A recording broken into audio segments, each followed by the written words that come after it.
Alis ko dyan, kaya ilagay na natin to.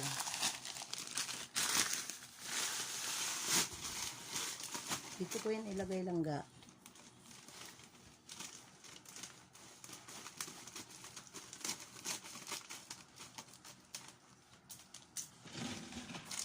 Ito yung 1 kilo.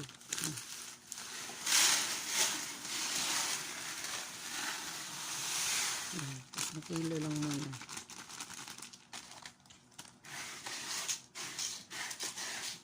Tignan natin.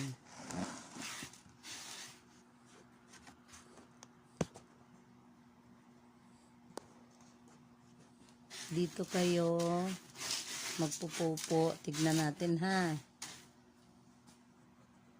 Diyan ka na, langga. Oh. Try mo na. Try mo na. Ano? Walang amoy. Walang amoy, nay. Walang amoy, nay. Di ka magkasya dyan, langga. Di ka magkasya. Ay, kaliit naman kasi ng litter box na ginawa ni nanay. Hindi ako kasya. Di ka kasya? Uy, paano yan? Di ikaw kasya.